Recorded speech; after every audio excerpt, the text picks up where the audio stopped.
When's the last time you said, Fluffy, I'll cook for you? You don't cook for me. You made me throw away muffins. We're arguing so hard, you guys. Now this guy thinks we're gay. He's like, oh my God, I'm such a homewrecker. And then he ran. The point to that story is I started losing weight for health reasons.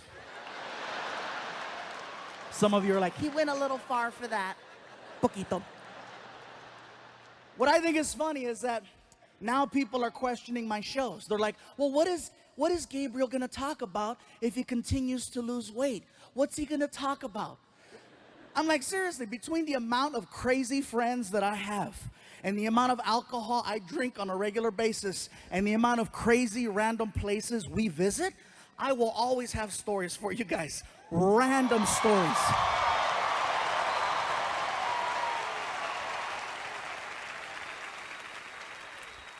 Stories no one else has. Stories like Martin and I just got back from India. Yeah. So let me tell you, I started posting on Facebook and Twitter that we were gonna go out there to do these shows. And then people started sending me messages, questioning what I was gonna do. First of all, are they gonna understand you in India? Will they understand English okay? Will they be able to follow along with your stories? Once we got there, I come to find out that more people speak English in India than in all of the US and Canada put together. Might as well throw Mexico in there for extra credit. Because there's that many people, and yes, they have the internet. They got the internet, they got Bollywood, they got Hollywood. They understand American culture so much more than we understand theirs. Second thing, people tried to warn me about going over there. Gabriel, be careful. India is a third world country. Don't drink the water in India. It contains parasites that'll make you really sick. Don't eat the food from the street people, especially the street meat. It contains a parasite that'll make you really sick. And most importantly, there's a lot of crime over there. Don't stay out late. When the sun goes down, you go down. I'm like, is it that bad? So I'm like, let me get this straight. There's a lot of crime. Don't stay out late. Don't eat any of the food from the street vendors. And don't drink the water. Why does that sound familiar? That's Mexico!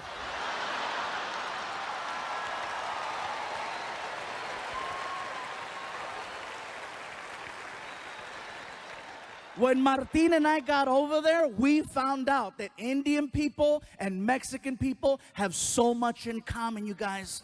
I'm telling you, it's insane how similar we are, especially the food.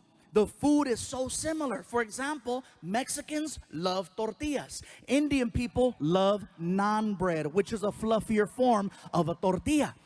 Mexicans love chicken. Indians love chicken. Mexicans love hot and spicy. Indians invented hot and spicy.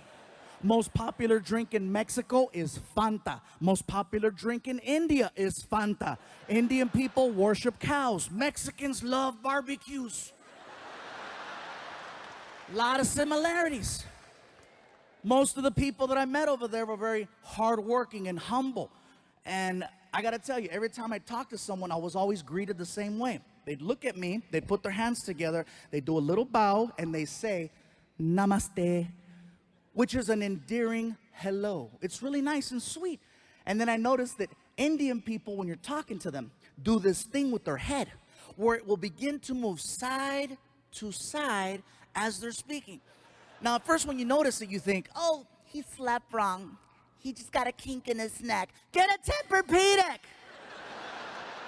now when they start speaking, their head starts moving. And I noticed this, the guy is checking us into the hotel, and he's really cool. He's like, listen, if you have any problems at all, okay, you call the front desk, you press 0, we will send somebody to your room to help you. Whatever you need, we got it for you right here, okay? It's very good. Now, one thing I notice is the more they talk and the more excited Indian people get, the more the head starts to move around. Somebody at the hotel yelled out to the clerk, that's Fluffy. And the guy was like, oh my God, I don't believe it. I can do it. I thought it was you. I thought it was you. Oh my God, I cannot believe it. This is so crazy. Oh my God, Fluffy, Fluffy, Fluffy. Even crazier than that is that the mouth is actually connected to the neck. When the mouth stops moving, the head stops wherever the mouth left off. And when you see Indian people talking to each other, you can see it. Okay, let me tell you something. Okay, okay, hold on, wait, hold on, wait, okay. Like if you're Indian and you stutter, you are so screwed. Somebody stop him!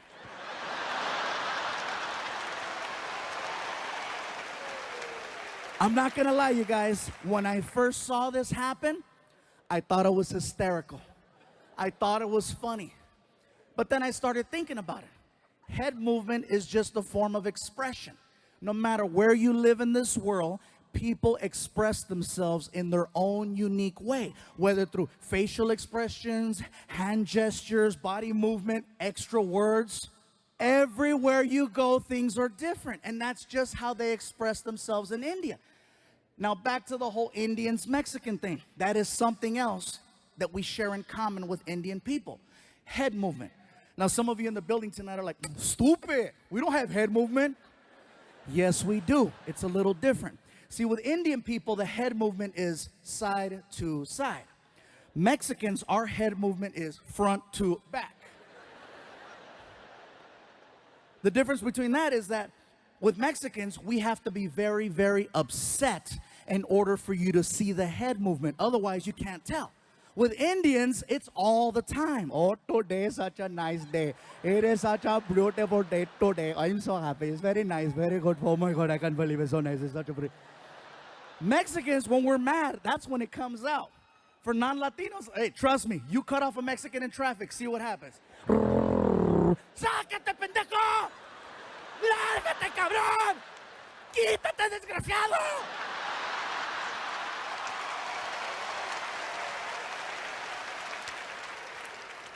That's funny. I don't know why the black people are laughing. You guys take it all.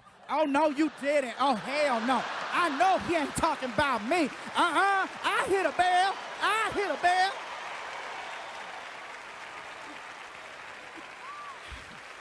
I made myself dizzy doing it.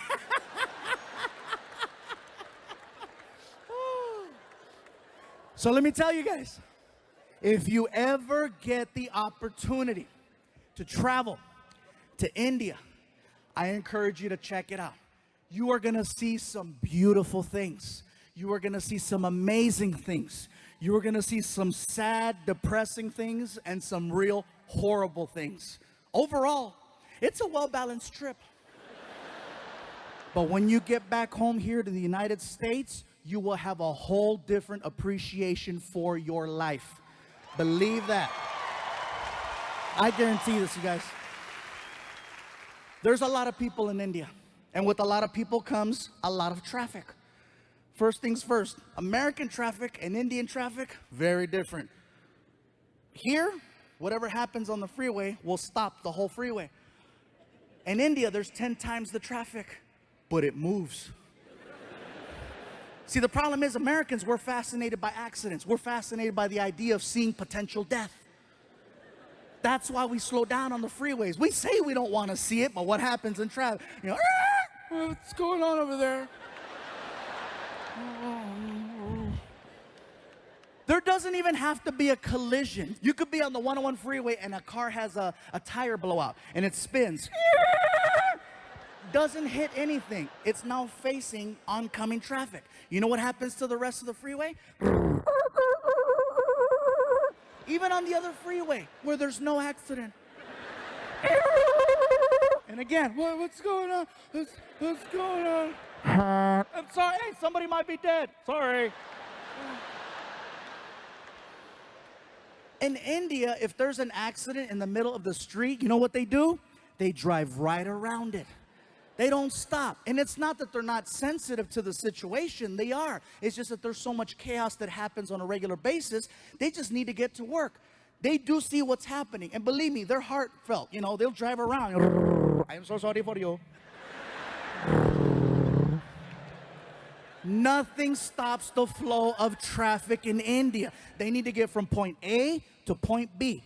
And so they go. If there's an accident, they drive around. If there's something blocking the street, they get on the sidewalk to go around. It's amazing the way they drive. And here's something else. No one uses turn signals over there. No one uses turn signals. They use a horn. Now, if you go to India tomorrow, from the time you get there to the time you leave, you're constantly going to hear a horn. It's an actual language when people are driving. I'll show you. You're driving? Car on your right. Car on your left. Light up ahead. They talk to each other while they're driving, and they barely miss each other every single time. Also, you'll be on the 101 freeway here, and there'll be 6 lanes. In India, you'll see 6 lanes, but guess what? You'll see 12 cars across. Yes, they have lines, but they're basically there to let you know more or less the direction you might want to go in. They're this close to each other. And even at the light, they communicate. You see everything. Cars, trucks, vans, motorcycles, pedestrians, cows, children, all waiting for the light. And they talk at the light with the horn. Very good, you can go, you can go. Welcome, you're welcome, go, go. Nothing stops the flow of traffic over there. Indian people drive, think of ants. You know how ants travel in a straight line? And if there's something in the way like a rock, ants will split up, go around the rock and reunite, or climb over the rock. Worst case scenario, they dig a hole and go under the rock. That's the mentality of driving in India. A man can get shot in the middle of the street. People just look at each other. Somebody pick him up. And they'll drag his ass onto the sidewalk. And if there's an accident and they need to get around, guess what's gonna happen to that guy on the sidewalk? Nothing stops the flow of traffic in India, except a cow. Now, I know we've always heard the stories and the jokes about, oh, Indian people don't eat hamburgers. I asked the question and I found out. It's believed that cows are people who have died and they've been reincarnated, and their new life is now the cow, which is why they don't eat them and why they give them all the love and respect in the world over there. I saw this firsthand. There's a cow crossing the street while we're driving. And the cows know. They're cocky. They know that they can cross. They're gonna, all the and the cows out there all cocky. Gling, gling, gling, gling.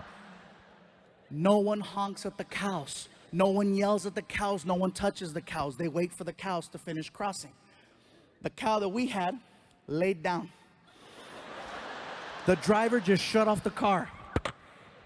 Started tweeting. There is a cow in the middle of the street. Hashtag Momo.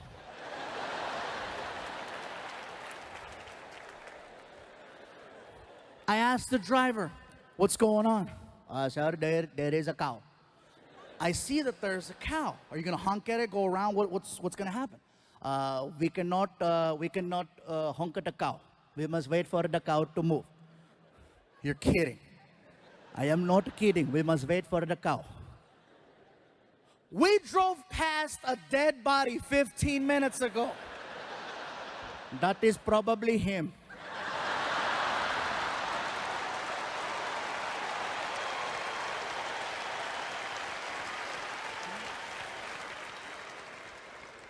Like seriously, the driving situation over there is so intense, you guys. One morning while we're there, I needed to get to the airport fast because I overslept. And so I get in the cab and I hand the driver a $50 bill. And I go, sir, I am running very late. I need to get to the airport as soon as possible. Whatever side street you have to take or back road, I'm all for it. Whatever you have to do, let's do it. And I hand him the money and he goes, very good, let's go. And we take off. The guy is hitting anywhere from 50 to 70 miles an hour on the street. We are making incredible time. I notice that we're heading in the direction of a red light. Have you ever been in a car with someone and you're paying attention to what's going on and you notice that you're about to hit a red light and you know how you start to mentally and physically prepare yourself for the deceleration of the car, and you start anticipating the pressure from the brake, and if you don't get the sensation of slowing down by a certain point, all alarms go off in your head and you sock the driver in the chest. Hey! Not only did I not get the sensation of slowing down, I got the opposite. He gunned it towards the light.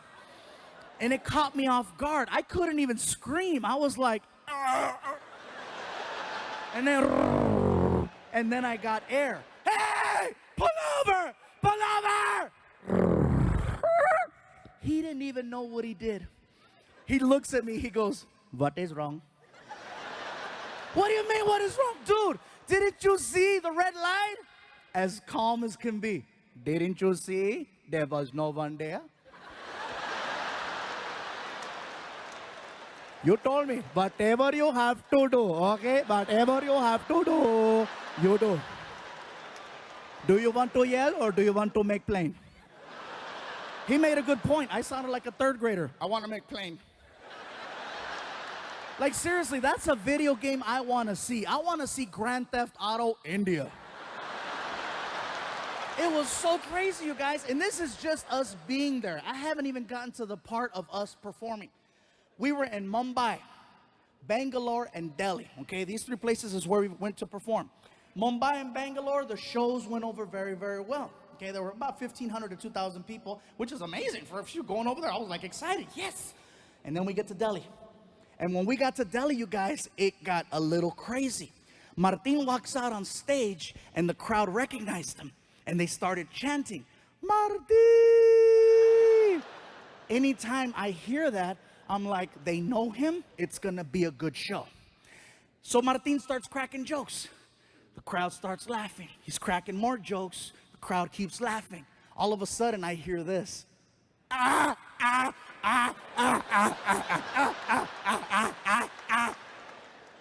Martin doesn't say a word to them. He gets off stage, next comedian comes out, and then Martin comes over to me and he says, bro, I don't know what's going on, man. I don't know what's going on out there. There's these three guys in the front row. They're laughing like Klingons from Star Trek.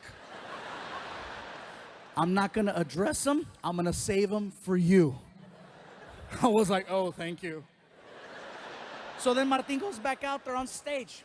And he introduces me. Ladies and gentlemen, Gabriel Iglesias. And then I run out on stage. And the crowd started chanting, Fluffy, Fluffy. And I was like, whoa, what's up, Delhi? And I start cracking jokes. Start getting laughs. Start cracking more jokes. Start getting more laughs. And then it happened.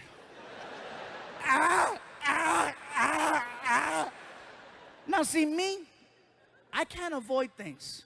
Especially when it's front row center. So I addressed it. I came right out and I said, well, hello.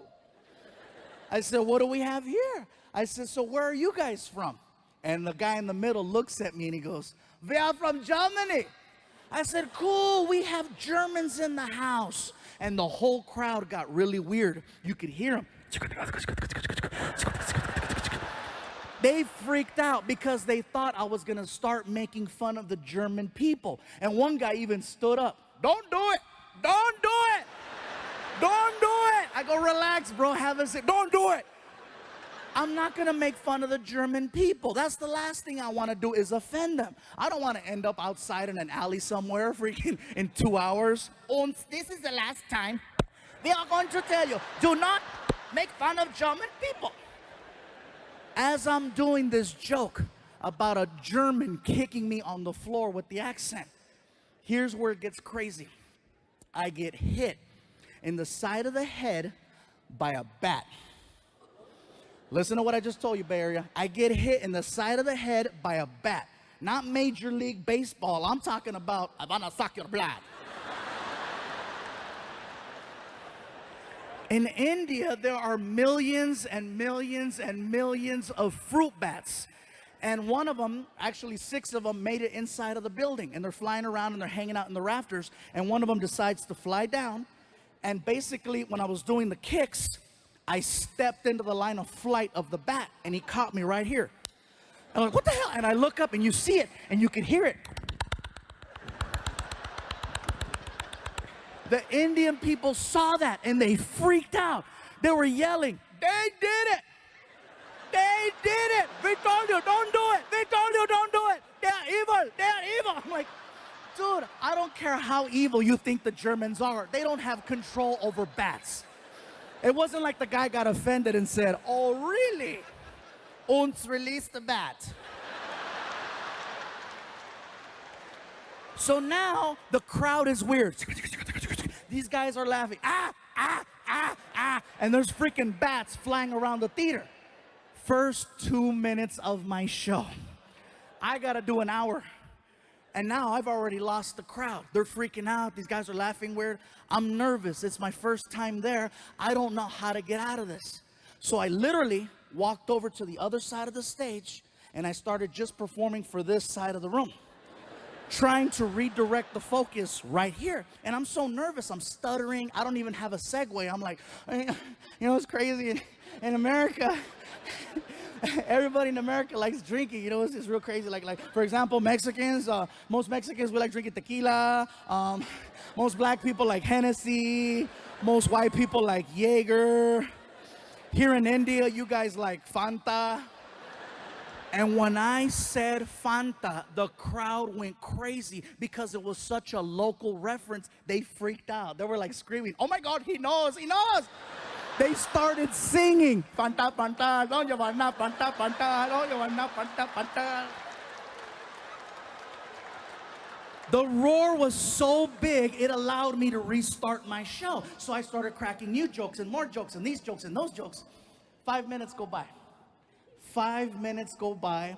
All of a sudden, the Germans got offended at the fact that I left them out of my drinking joke. The one in the middle stands up and he approaches the stage. Now this stage has got to be about 5 feet tall. The guy's head was about this high. He was like 6'4". He looks at me and he starts pointing and he's yelling, "Hey, fat man! Fat man! What about us, huh? What about the Germans? What do we drink?" I was like, "Dude, that was like 5 minutes ago. We were giving you a chance. What do we drink?" I'm like, "First of all, sir, I apologize. I'm really nervous right now. I had no idea there was gonna be Germans here tonight." Yeah, felt like Poland.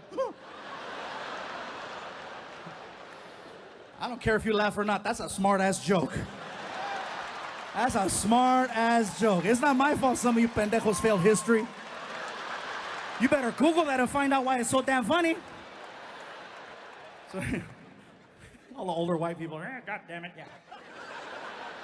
So anyway, so I'm standing there and I go, "Listen, sir, you need to have a seat, okay? The people are getting nervous. You need to have a seat so I can finish the show." And the guy, he refuses. "I will not sit down, fat man, until you tell us what we drink."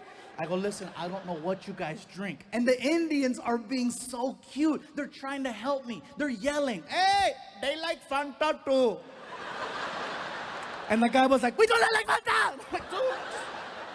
I go, "Sir, please have a seat." "I will not have a seat until you tell us what we drink. Tell us, fat man." I go, "Listen, sir, you need to sit down and you need to stop calling me fat man." Now it's starting to bother me. It's like the 6th time he does it. And I didn't just lose 100 pounds to now get called fat man.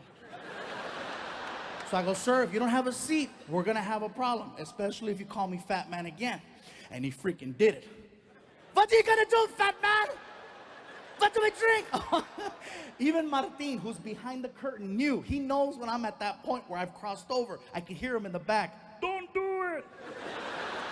Too late, Fluffy's pissed. So I said, "You wanna know what you drink? Tell me." Don't ask me where this came from. I got right in his face and I said, "Blood of Jews."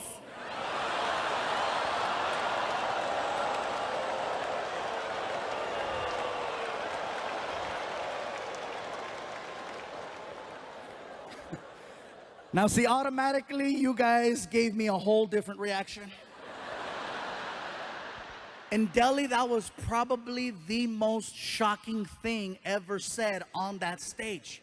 So shocking that 2,000 people at the exact same time got so quiet, you guys, so quiet. You could hear everyone's ass just...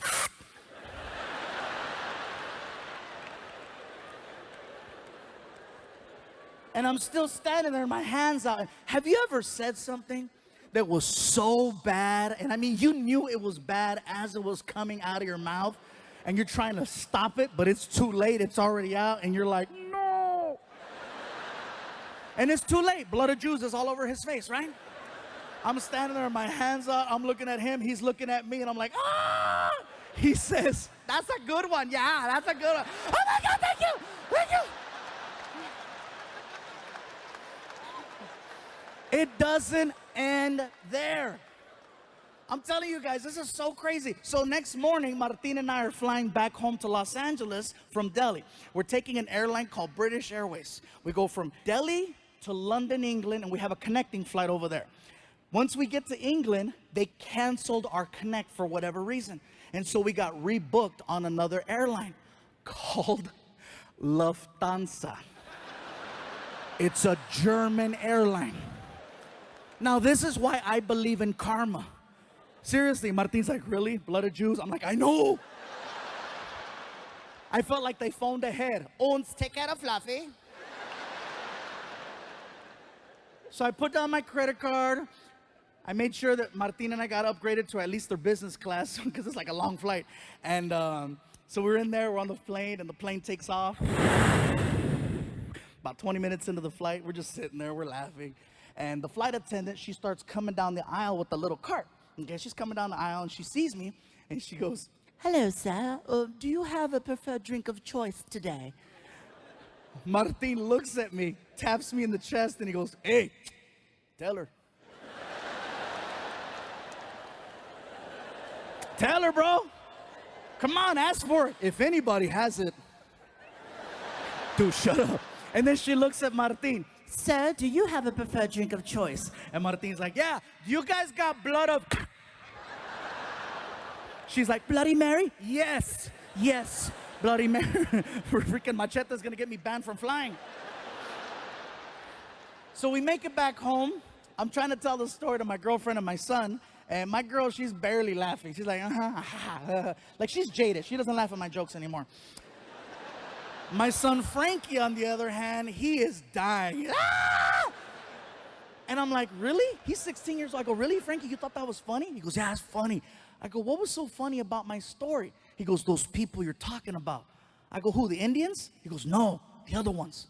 I go, the Germans. He goes, yeah, it's funny. I go, what's so funny about the Germans? The way that they speak. I go, what's so funny about the way that they speak? He goes, they sound like the three little pigs from the movie Shrek. I had to go on YouTube and freaking find it, and sure enough, all three little pigs. Hello, Shrek.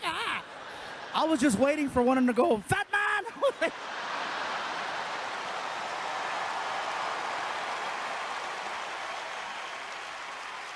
By the way, since my last special, I gotta tell you something about my son Frankie. He now wears deodorant.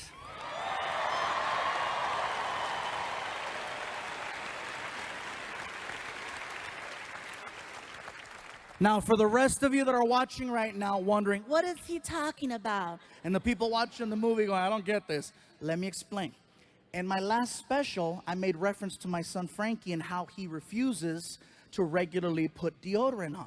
And so I told him, if you don't start doing it, I'm gonna put your business on TV and your friends are gonna see me talking about you and they're gonna check you for me.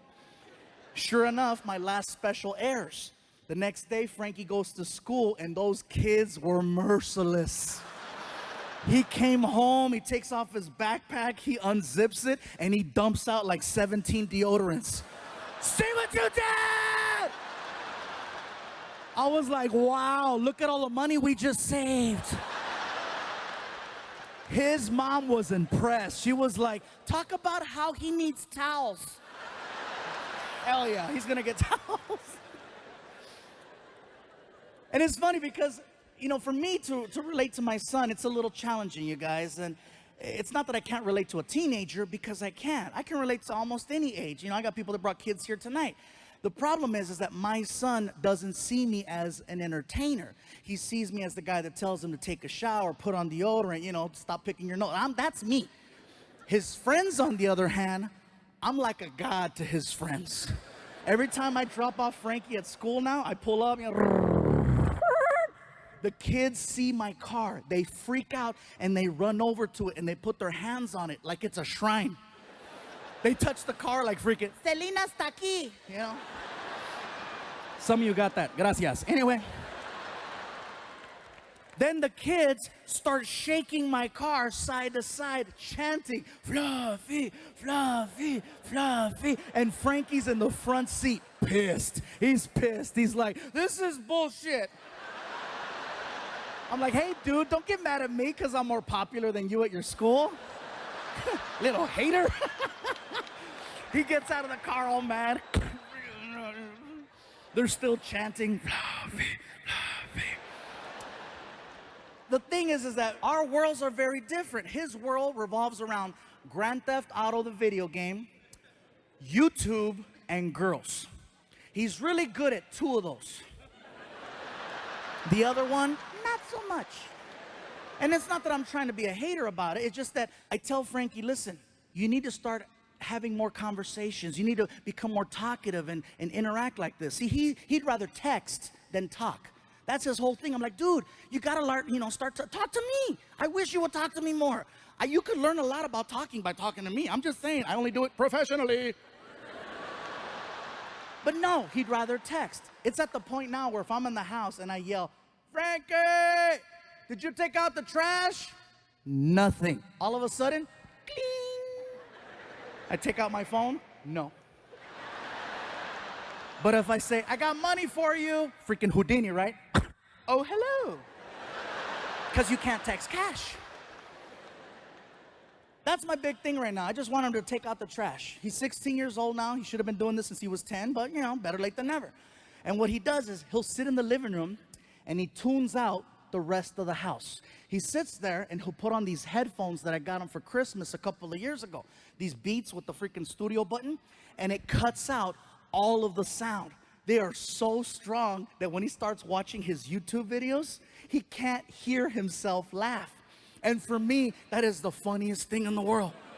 I'm in the other room and I can hear him. This is what I hear.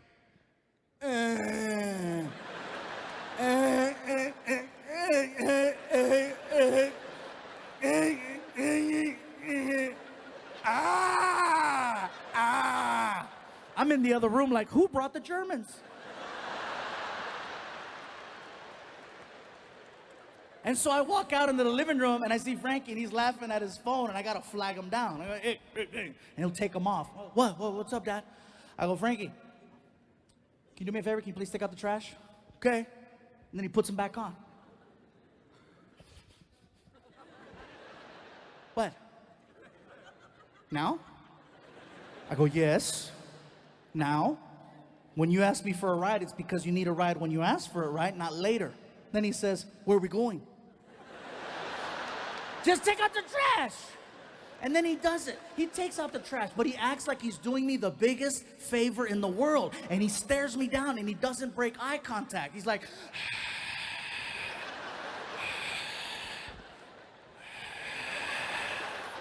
and then I'll hold the bag over the can and he makes a sound.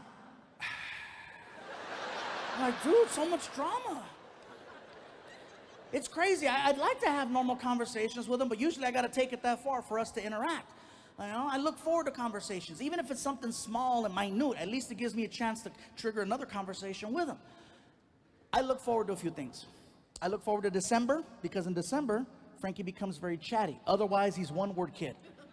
Parents, you know what I'm talking about. Kids, one-word kid. And you try to talk to him. Hey, how's your day? Good. You have any homework? Yeah. You gonna do it? Maybe. You hungry? Mm-hmm. What do you want? Food. Ah! Usually that's what I get. But December rolls around, and guess what December is? December is when he becomes very chatty because he has an agenda. All of a sudden, he goes from one-word kid to very like, hey, how's your week, Dad? You doing good? Yeah, how are the shows going? You doing all right? Do you need anything? You need anything? I'm like, I needed this in July, just saying. And I know it's fake, but at least, once again, it allows me to put my real conversation on top of his fake one. And if that's what it takes, then that's what it takes. In addition to that, I look forward to problems. I like problems, because if there's problems, Frankie and I can work on it together to find a solution, right? And I see that as a great form of bonding. Now, don't get me wrong, you guys. Sometimes it's expensive. Yeah, you're laughing. Let me tell you. Like one time they took his iPhone from school. And he comes home and he's all devastated, right? He's like, Dad, I gotta talk to you. I'm like, what? Tell me what? They stole my phone. I'm like, that's why you're talking. And I started laughing. He goes, it's not funny. I go, you have no idea how funny it is. I go, so what happened, Frankie? So they broke into my locker at school and they took my iPhone, they took my friend's iPhone, and if we go to the school right now, we can fill out a report. We know exactly who did it. Can we go to the school right now? I go, listen, Frankie, I'd love to, but I'm really, really tired. I just got off a flight, and I guess, I'm really, really tired. I promise you tomorrow morning I'll take you early, I'll help you fill out the report, and we'll turn it in. Can we go right now? I go, Frankie, seriously, please, tomorrow. I need my phone. I go, listen, Frankie, you can handle one day without your phone. He's not getting his way. So he turns around and he yells at the ground and he goes, they took my phone! I looked at him and said, hey, you took my freedom. You don't hear me screaming. I just accept it and process it and we move on. That's it. So then he asked, what's gonna happen? I go, well, I'm gonna go upstairs, take a shower, and probably go to bed. No, what's gonna happen if I don't get my phone back? I go, that's a good question, Frankie. I don't know. You're not gonna get me a new one? No, dude, I already got you a phone. It was your responsibility to take care of that phone. It's not fair. I go, life's not fair, Frankie, okay? But things happen. You should get me a phone. Dude, seriously? And then he looks at me and he says, and this kind of messed with me, he goes, you should get me a phone. It's nothing for you to get me a new phone.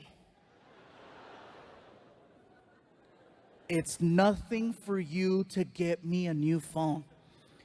Bay Area, my son thinks that what I do is easy. He thinks it's easy because all he sees when he attends 1 or 2 shows per year is that I walk out on stage, you guys start chanting, and then cool shit magically appears in his room. He doesn't realize that this is actually a job and there's sacrifice that comes along with it. So I told him, I said, listen, Frankie, how about this? How about you explain to me why I should get you a new phone? And if it makes sense, I'll do it right now. Go. I need one. I said, no, Frankie, you're a teenager. You don't need a phone. A cell phone for a teenager isn't a necessity. It's a luxury, okay? It's not a necessity. It's a luxury.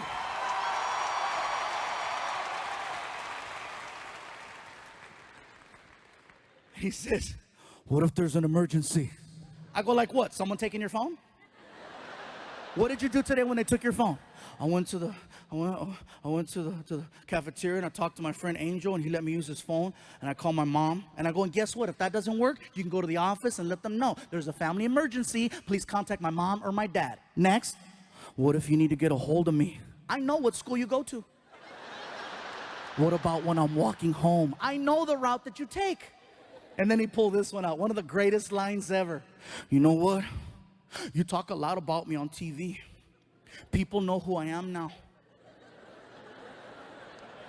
What if someone tries to kidnap me? I said, you weigh 225. Good luck.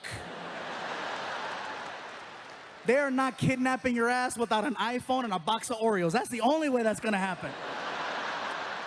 I said, Frankie, do you realize how lucky you are? You had a phone. I didn't have a phone in school. Your mom didn't have a phone in school. If we needed to make a phone call, we had to carry change or we had to call collect. What's that? Oh my God. Trying to explain the concept of a collect call to my kid is like trying to explain rocket science. He'll never have to deal with it. He'll never know what it's like to be out late somewhere and have to use a phone. First of all, to find a payphone. If you see a payphone now, you look at it like, oh wow, they forgot to take it down. Get your camera, take a picture, because that shit's gone. Take a picture. He'll never know about staying out late at night and having to use one of those nasty phones and taking off that receiver. You know, the nasty one that has gum and gonorrhea all over it, right? And you got to keep it far away from your face so you don't get infected. And then you make that phone call. You know that freaking, when you make a collect call back in the day, it was expensive. He's not going to have to do that now. Back in the day, if you made a collect call, it was a mission. It was a mission and it was expensive. If you called my mom collect, it better have been life or death. Or that's what it was gonna be. You called my mom back in the day, shoot, we were on welfare and Section 8. Every penny counted. You call her up, hello? And then she get the presentation. AT&T. Do you accept a collect call from Caller, at the tone, say only your name. You had to get creative. Mom, it's me. Pick me up at 7-Eleven. 6 for her. I love you. Bye. Do you accept the charges? Hell no. I'm on my way, mijo.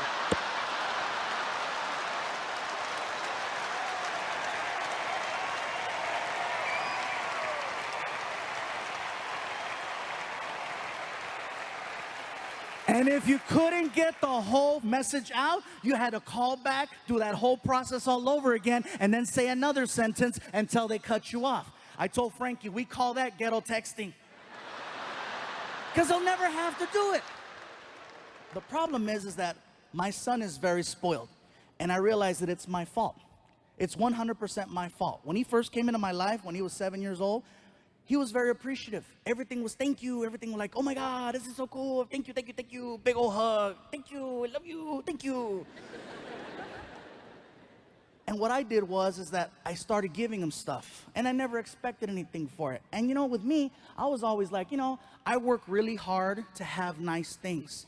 And is it a crime that I want my family to have nice things? I figure, you know what? I went through a lot. I just want my son to have the best.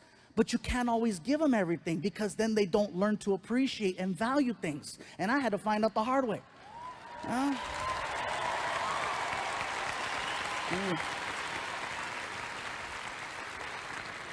It takes a lot for me to tell you guys that, by the way. This is freaking messed up. My girl pointed it out. She goes, you're messing up. I go, what am I doing wrong? She goes, you don't let them earn anything. You don't let them try. You don't let them make an attempt to try to work towards something. So of course he doesn't appreciate things. And it was very evident last month. Birthday time. I bought him a pair of Jordans. Not just a regular pair of Jordans. They were a special collector's edition pair of Jordans. You know the kind of Jordans where people wait in line the night before just so they can buy these shoes, except I didn't, because I got the hookup. Yeah. They were really nice shoes, $180 pair of shoes. And yeah, hey, a lot of jokes. So I didn't even wrap them. Okay, I put them on the box, and I waited for him to walk in the room. And I'm standing there, and he walks in. I go, happy birthday, and he sees the shoes. He looks at the shoes, and all he says is, cool. That's it, cool. Sometimes I'll get lucky. He'll say it twice, cuckoo. And then he walks around to see what other presents there are. And I told his mom, did you see that? Did you see? Don't get mad. I told you, you don't let him earn anything. Now that's why he acts that way. He expects things. I'm like, oh. And I want to get upset, but she's absolutely right. He's at the point now of spoiled where he walks up to me and he goes, Dad, I'm really bored with my Nintendo Wii. Can I give it to my friend Angel? I go, what did you just say? I'm bored with my Nintendo Wii. Can I give it away? I go, is it broken? No. How long have you had it? Woo, for like 4 years. I go, how many games do you have for the Nintendo Wii? Like 300? I could feel you judging me over there. I felt that. Oh, you're judging me right now. I could feel it. She's over there. She's like, this is some Dr. Phil shit right here. He really messed him up. I heard you. Let me just, for the record, let me set this straight, okay? I did not buy my son 300 games. Here's what happened. I have a friend who's a computer hacker, and for 75 bucks, he put 300 games on my son's hard drive. Yes, I have money, but I'm still ghetto.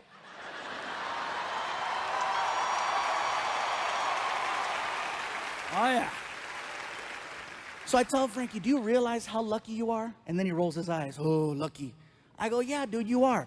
I says, you got a Nintendo Wii that works. You've had it for 4 years, and it still works. If something happens to it, I can take it back to the store, get you a new one, because I got a warranty that'll last you another 4 years.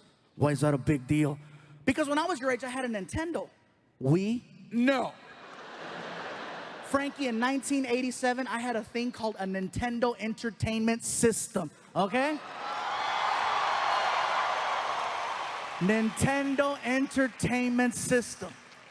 It didn't last 4 years. It lasts 90 days. 90 days is what it took for you to hit power and start seeing a flashing red screen. You know the flashing red screen where you have to look at the ground or look away, or you have a seizure right then and there?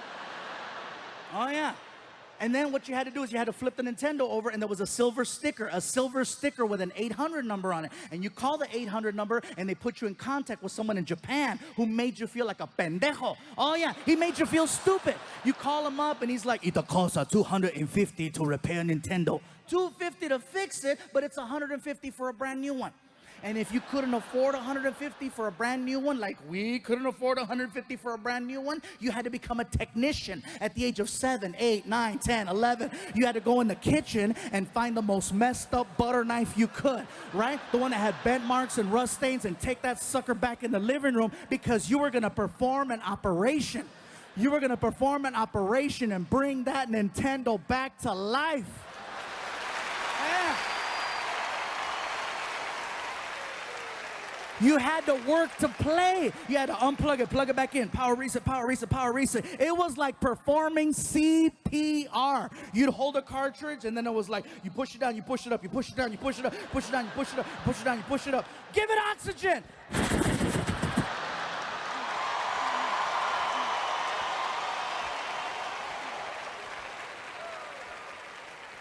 And if you were lucky, you'd hear the magical sound. Dun, dun, dun, dun, dun, dun. It's alive! It's alive! You were more happy about making your game work than actually playing it back in the day. Frankie will never know about having to repair his game system in order to play it. He'll never have to deal with the cartridge. He barely has to touch the disc. Most of the games now, you stream it through Wi-Fi. And if the Wi-Fi's messing up, you're not gonna fix Wi-Fi the same way you'd fix an old school Nintendo cartridge. That doesn't work. Wi-Fi's out. Hold on. Try it again. You can't touch Wi-Fi. Gadgets and devices now are so delicate and sensitive. You can't touch anything. Everything requires a specialist or a technician to come over and fix it. Back in the day, gadgets and appliances work so much better when you apply just a little violence to them. You didn't have to call a repair person. If you had a big screen TV and there was lines going through the middle, how would you fix it? Right? And what happened? Ta-da!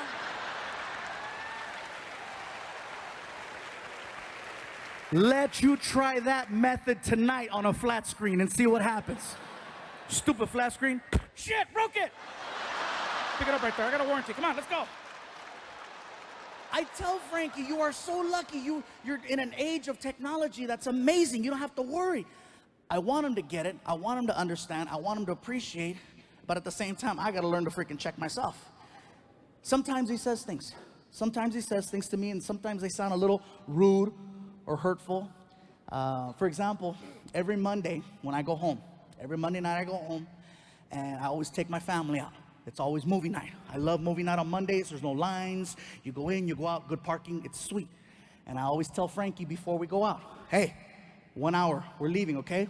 1 hour. Make sure you're ready, okay? Okay, good. And then I go in the room and I take a nap. And sometimes I oversleep. And so an hour and a half later, Frankie comes over to the room. He pounds on the door. Door. And I wake up. I'm like, oh, hey, what's up, Frankie? I thought you said we were leaving in an hour. What happened to an hour? I don't get mad. I don't yell. I just look at him and I say, please forgive me, sir. I do apologize. As soon as I am done washing the horses, I shall take the carriage to your quarter, sir. Why are you talking to me like that? I'm speaking to you this way because you're speaking to me like I'm an asshole, sir. And I shall not tolerate such behavior coming from my offspring that is technically not mine. Well, do you have anything else, sir? Can my friends go with us to the movies? Oh, the vultures are here! Oh, they are here to pick at the fruit of my labor. Absolutely, Frankie. Is there anything else? What are you gonna do? I'm going in the room, sir. To do what? I'm going to defile your mother, Frankie. She's been quite chatty, and someone must put her in her place. I stumbled on gold that night. I stumbled on gold, you guys. When I said that about his mom, I found out that Frankie is very sensitive about his mom. And he's at the age right now where affection really bothers him. Not necessarily from me, because if I try to hug him, he's cool with it, because I give those quick bro hugs, you know, like, hey, what's up, you know? However, if his mom is standing right next to me, and I reach over and I grab her hand, he sees that as gross, and he'll make the face. What? Ah. The hand? That's gross, Dad. I go, that's not gross, Frankie. That's not gross. Baby, open your mouth.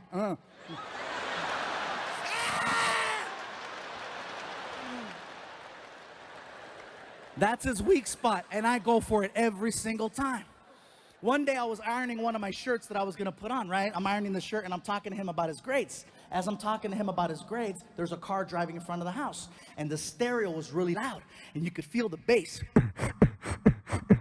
So I started dancing. Oh yeah. Frankie starts laughing, right? And it felt good. I was making my son laugh. But then he starts pointing. He starts pointing. Why are you pointing? Because you're fat. Your fat's going everywhere. Your fat's going everywhere. I go, really? My fat's going everywhere? Well, guess what? This fat makes your mom horny.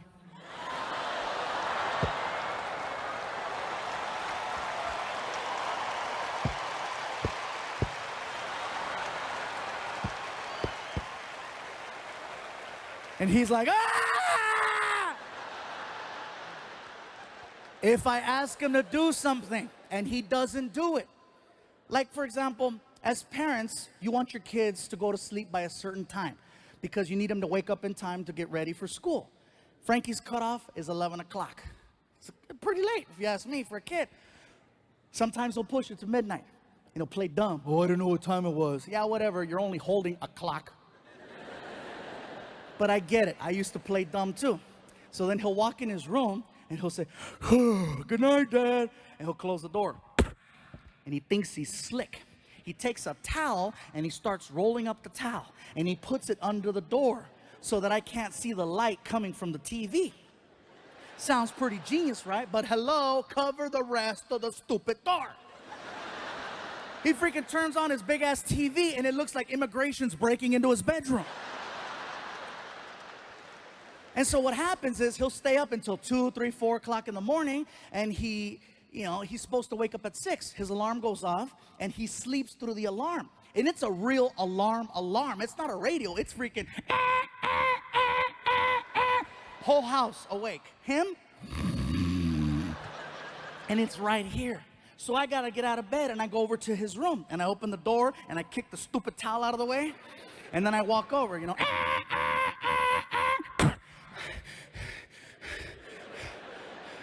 and I yell, Frankie! Frankie! Nothing. So I shake him. Frankie, wake up! You know what happens when I shake my son in the morning? It makes him eat in his sleep. That's what happens. I shake him and he does this. Nom, nom, nom.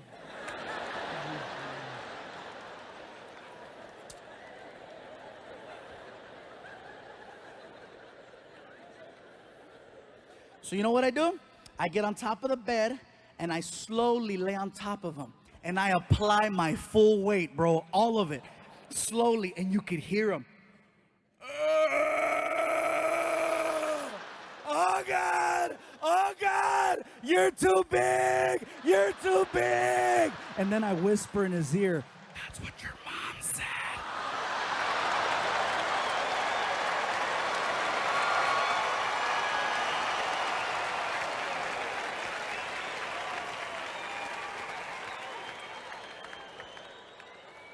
I know one day my son is gonna write a book called Fluffy's Full of Shit. It's kind of crazy. I talked to his mom. I talked to Frankie's mom and she tells me, listen, she goes, I'm gonna tell you something. Don't get mad. The reason why you and Frankie are always butting heads is because you guys are basically the same person. And I go, we are not the same person. She goes, your mannerisms are the same. The way you guys think is the same. You're moody in the same way. It's the same. And keep in mind, Frankie's technically my stepson. So my girl insisting that we're the same, I'm like, hello, I wasn't there at the beginning. But no, she insists, you guys are the same. And I started analyzing our lives. I started analyzing Frankie's life, and I started analyzing my life, and I started realizing that, you know what? Our lives run on these crazy parallels. I'm gonna tell you guys something. In all my previous specials, I'd always talk about my mom. My mom, my mom, my mom, my mom. I never really made references about my dad because my dad wasn't there when I was growing up. And I made a joke one time about how my mom said that my dad was a mariachi, which is true, and that he was the guy that was on the bottle of hot sauce. My dad was a tapatio guy. So, after that, people started asking questions about my dad. And so they're like, so what's the story with your dad? And it felt really awkward for me to bring up the fact that I didn't grow up with one, you know? And nobody wants to tell people I grew up without a parent. And so for me, it was very personal, and I started building up this wall because people kept asking questions, especially this one. What would you say if your dad wanted to see you now? And for me, it's been over 30 years. And so I'd always say the same thing. I said, well, if my dad wanted to see me, I'd tell him he has to buy a ticket. That was the go-to line. If my dad wants to see me, I'll tell him to buy a ticket. I'll tell him to buy a ticket. My dad wants to see me 30 years later, I'm gonna have him buy a ticket. I said this for over 7 years. And guess who bought a ticket? Bay Area, it's about to get real. Oh, let me tell you this one. So I'm doing a show at a comedy club in LA called the Comedy and Magic Club. And it's about a 250-seat room. And the manager, Richard, comes up to me before I go on stage, and he goes, hey, listen, Gabe, your dad's in the back of the room. Can we pay for his drinks and his food? I go, what are you talking about? He goes, yeah, your dad's in the back. Are we paying for his food and drinks? I go, listen, I haven't seen my dad in over 30 years. That's somebody trying to get free food and drinks. Cut him off. Don't pay for anything. Got it, bro. So I go up on stage. I start doing my thing. No problem. Show goes over very well. I wind up outside after the show, and I'm doing a meet and greet. I'm taking pictures, and I'm signing DVDs. My dad goes out and gets in line with the rest of the fans to try to meet me like that. And my manager goes to the back of the line, and then she comes up to me and she goes, listen, Gabe, the guy that's at the back of the line, I have a feeling that could be your dad. I go, really? You too? Why? I saw his ID. Gabe, is his name Jesus? And I was like, well, that's a 1 in 4 chance right there, you know? I mean, seriously, you can't throw a rock in Los Angeles without hitting a Jesus. You really can't. And so I go, that's it? She goes, Gabe, I'm gonna be honest with you, he has your eyes. I go, really? Out of all of this, you went to the 2 smallest things on my body to compare us to? Are you kidding me? And then she said, is his birthday December 25th? And my heart dropped because my dad's birthday is actually Christmas. Every year my mom would remind me, Merry Christmas, he's not here again, open your gift. And so it always stuck right here, December 25th, December 25th, December 25th. So it freaked me out so bad that I started shaking. I was freaking out because it was a bunch of emotions. I was angry, I was sad, I was happy. It was just everything all at the same time. And so people are coming up to me, they're like, are you okay? And I kept saying this over and over. I said, my dad's here, my dad's here, my dad's here, my dad's here. And they're like, that's good, your dad's here to support you. I'm like, I haven't seen him in over 30 years. And they're like, awkward, yeah, awkward. So I told my manager, go to the back of the line and get him out. This is not the time or the place to do this, right? So she goes back there, and I see them talking, and then I see him walking away. And then he stops, and he turns around, and he looks at me, and he waves. And it freaked me out, you guys. In addition to freaking me out, he's holding one of my DVDs, which really messed me up, because I've been signing DVDs all night. What was I gonna put on his? You know, hey, where you been?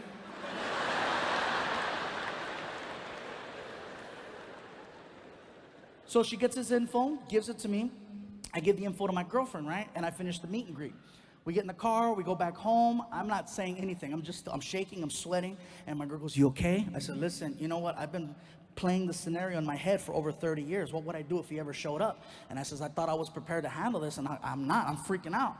And she goes, baby, listen, how about we sleep on it, and we'll figure this out together tomorrow. Just sleep on it. Try to relax. And I'm like, that's a good idea.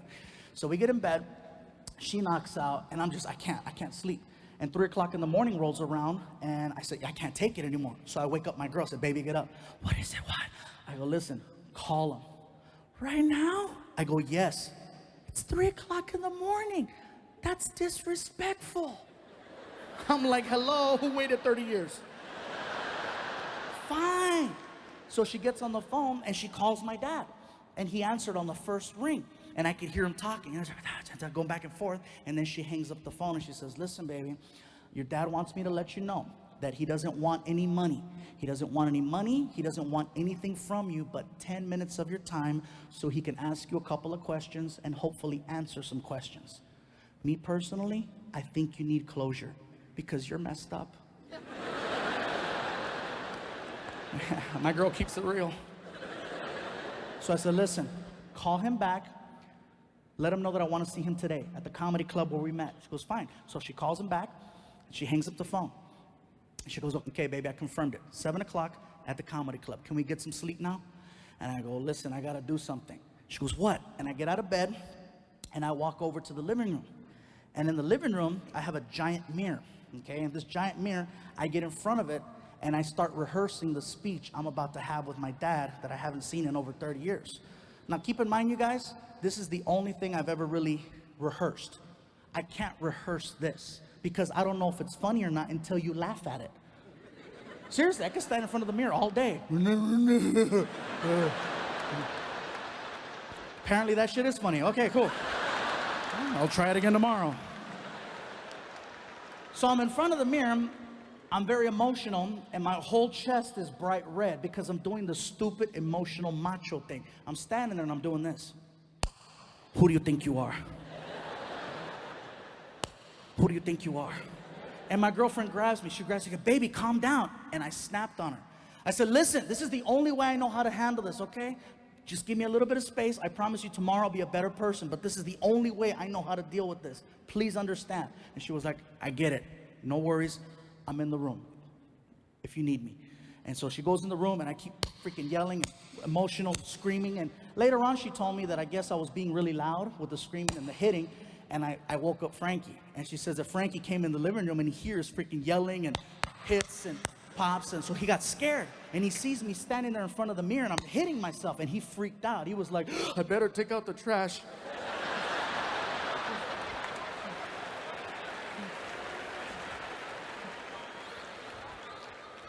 Now, don't get me wrong, it's hysterical now, but at that moment, I didn't notice it and I didn't care. My focus is, what am I going to say to this man? So I'm freaking nailing myself, and finally, okay, 6:45 rolls around. My girl and I get in the car, and we head over to the comedy club. We get there about 15 minutes late, and you know what? I'm like, you know what? That's cool. I'm glad we're late. This way, I'll just walk into the club, I'll look at him, and I'll start talking. We pull up to the front. I get out of the car. I start walking up towards the sidewalk. My dad is also 15 minutes late, and he's walking up the curb. It caught me off guard because I wasn't planning on meeting him on the street. I was gonna meet him inside. So now I froze. I'm like, ugh. He looks at me, and he does this. He goes,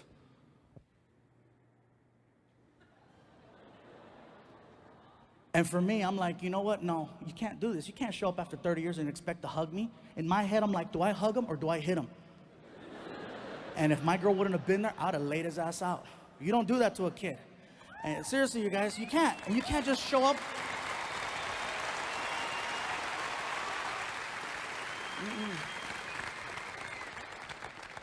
And so my girl's looking at me, and she sees the situation from different eyes. So she's like, you know what, just and I'm like, ugh. So I walk over to him, and I put my arms around him. And I'll be honest with you guys, it was the emptiest hug I have ever given anyone. And I'm hugging him, and he starts crying in my ear. And when he starts crying in my ear, I pushed him off. And I go, no, don't even try that, no. And he's like, no, sorry. And I go, turn around, go inside. And he's like, okay. So he turns around, and he goes inside, and I start shaking. And my girl's like, you okay? I go, I'm freaking out right now. She goes, baby, just breathe. I'm like, I'm trying to breathe and relax. And he walks in. 5 minutes go by, and I go, all right, here we go. I walk inside. I see him sitting down, and I walk right up to him, and I go, who do you think you are? And my girlfriend grabbed me. Baby, calm down. Hey, you saw me doing this shit at the house?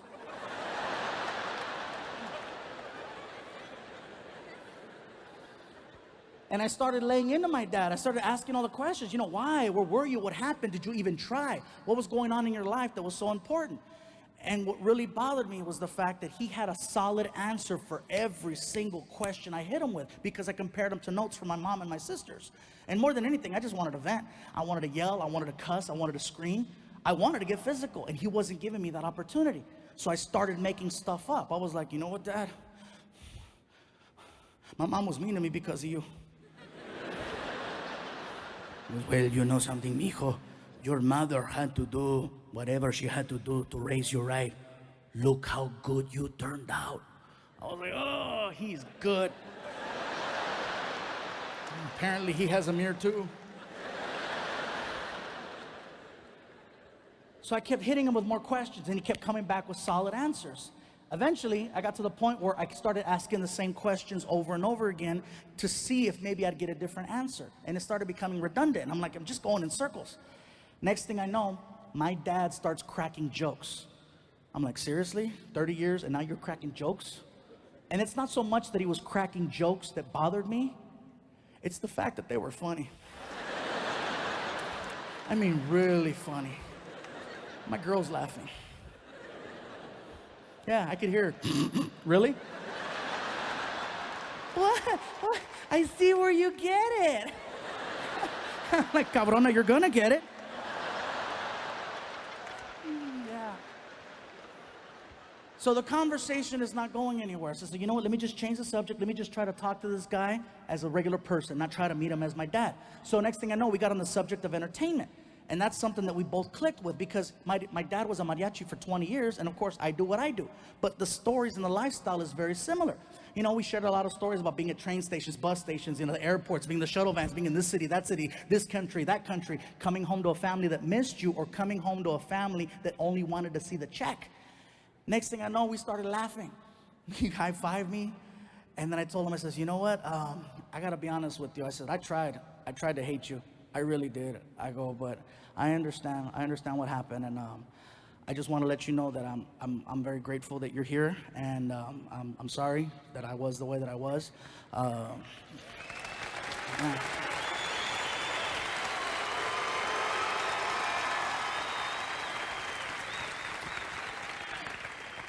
I says, I think I really needed this. And he goes, I know I needed this. I go, yeah. I go, listen, I want to ask you for a favor. Anything, tú dime, whatever, tú dime.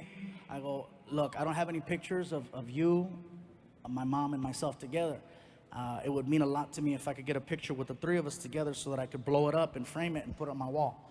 Would you be willing to take a picture with my mom and myself? No problem. You name it. Yo lo hago. No problem. I go, okay, thank you. I appreciate that. I go, I just got to check with my mom. And he goes, And I was like, right?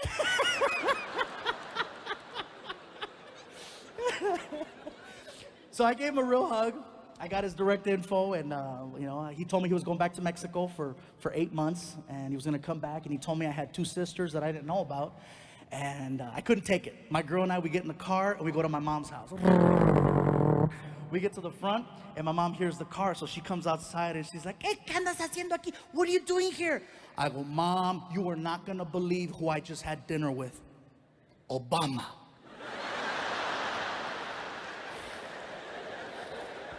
I go, "No, Ma, this is actually bigger than Obama, if you can believe this." I said, "Let's go inside the house. This is a good one, a really good one." Chisme, dime. So she goes inside. I follow her. My girl's behind me. Close the door. I go, "Mom, listen." I says, I need you to sit down because what I got to tell you is a big deal. "Mico, don't tell me to sit down in my own house. Esa es mi casa. Tú no me digas que yo me siente." I go, "Mom, trust me. You want to sit down." "Ni tú dime." "What? Who did you have dinner with? Who? I had dinner with my dad, and she got all Telemundo. "Ay, Dios mío! Ay, Dios! Me lo va a quitar! And I hugged her, and she's being like an octopus. "No, déjame! And I'm trying to grab her, and I'm looking at my girl. "Baby, help me." She's like, "That's your mom. It's you." I finally get my mom to sit down, and she keeps saying the same thing over and over. El dinero, the money. Oh, he wants the money, El cabrón has cable now. He quiere dinero. When she finally calmed down, the first thing she says to me is, "Who looks better?" "Are you serious, Mom? You're 11 years older than him, and you want to know who looks better?" "I'm just asking." "You look better." "Ay, you're such a liar. Why are you asking me?" "¿Qué quiere? What does he want? ¿Quiere dinero? ¿Qué quieres que le compre carro? You want to buy your car? What? I go, "Mom, listen. My dad, all he wanted was he just wanted to talk to me. He doesn't want any money. He doesn't want me to buy him anything. He's got a ranch in Mexico. He's very happy. He just wanted to talk and ask some questions and hopefully answer some questions. And he told me, Mom, my dad told me that I have 2 sisters that I didn't know about. I could have told you about that.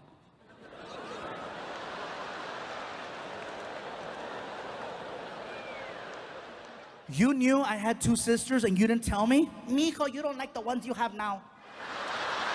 ¿Para qué chingados te voy a burden you con otras 2 cabrones que no le vas a hablar ni mandar email?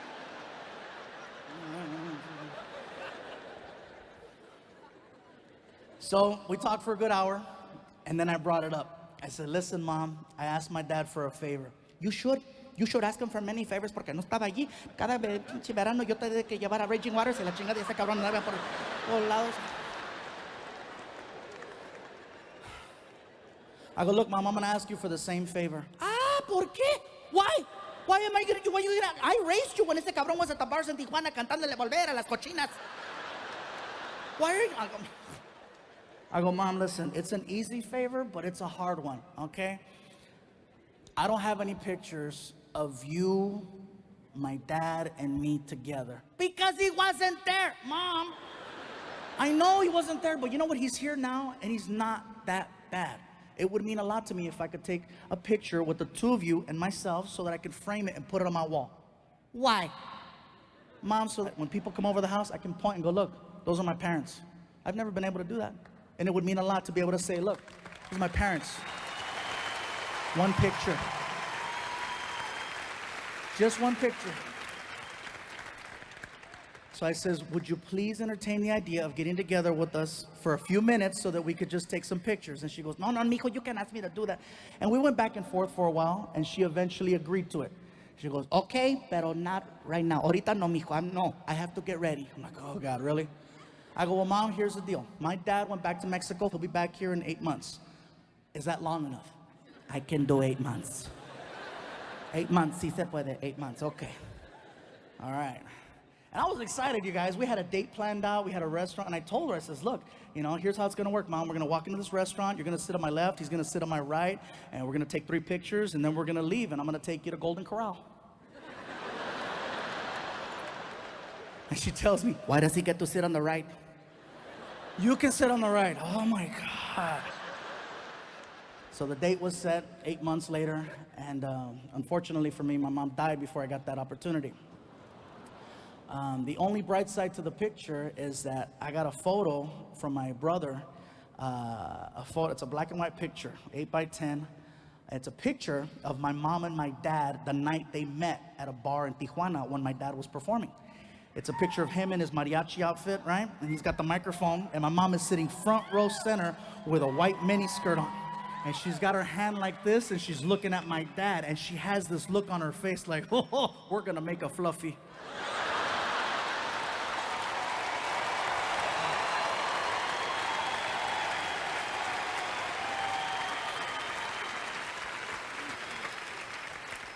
I never framed it. I keep it at home in a drawer. It's weird for me to look at the picture like on a regular basis. So I keep it in a folder in my drawer, and every now and then I open it and take a look at it. And I'm like, all right, it's cool. It'll make me smile. Here's what I was talking about earlier, about the whole parallels with my son and with me. As this whole situation's going on where my dad comes back into my life, Frankie's dad comes back into his life at the exact same time. And for me, you guys, this was way more upsetting than with the whole situation with my dad. This guy emails me, right? He had my email address. And of course, now he decides to use it. And I recognized the name as soon as I saw it. And then I opened up the email, and right away, I want to thank you for raising Frankie. I want to thank you for being there for Frankie. I want to be involved in Frankie's life. I want to take him to sports. I want to get involved. I want to be there for him financially. And I'm getting pissed. I'm screaming again. I'm like, really? Now you want to get involved? Now you want to be a part of this? After all the love and time and energy I put into a kid that wasn't even mine? Are you shitting me? I just got him to take out the trash.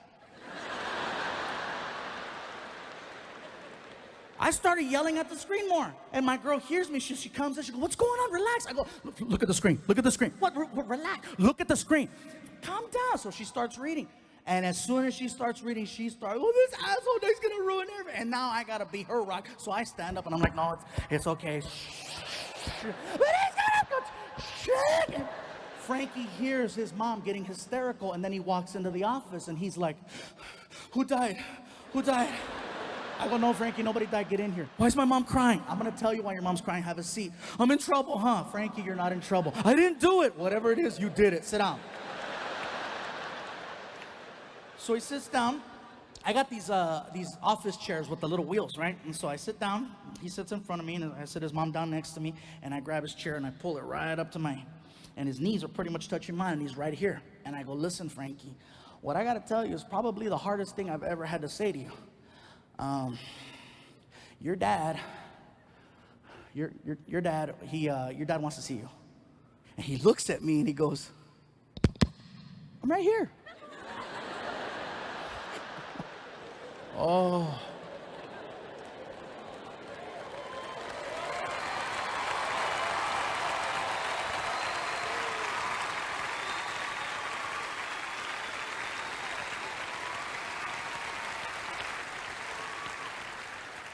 I go, Frankie, I love you so much, but that's not what I mean.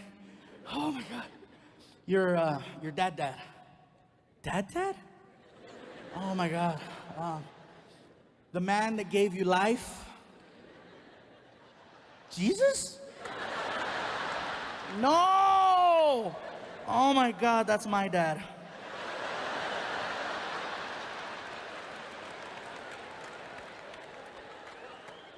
Your biological father, Frankie, your dad, your mom's ex-boyfriend, your father, your dad, Randy. And he went from having this look of confusion to like a straight up despaired look. He just looks at the ground and he starts mumbling.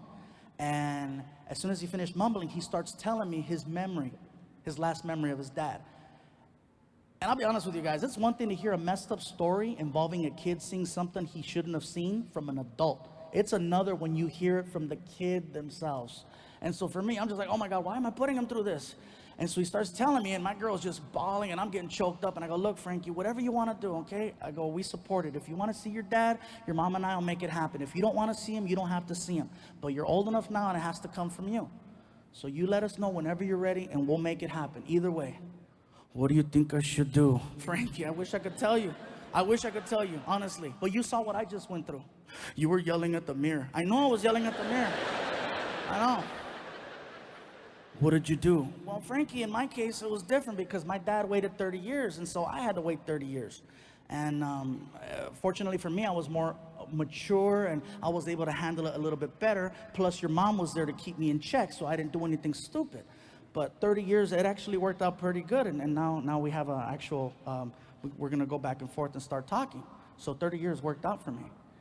And then he looks at the ground, and it felt like it took forever. And I wanted to ask him if he was okay, but I didn't want to accidentally trigger another memory and put him through that same thing again. So I'm just waiting, and his mom's waiting, we're just waiting. And then he looks at me and he goes, you know what? I'm going to wait 30 years too. Oh my God. I got so choked up, I started crying, and then he puts his hand on my shoulder, and I started bawling. And then he hugs me, and I'm like, oh my God, we're hugging, and I'm crying, and his mom's crying, and then she looks at me. Now what are you gonna do? Now what are you gonna do? What do you think I'm gonna do? I'm gonna get him an iPhone.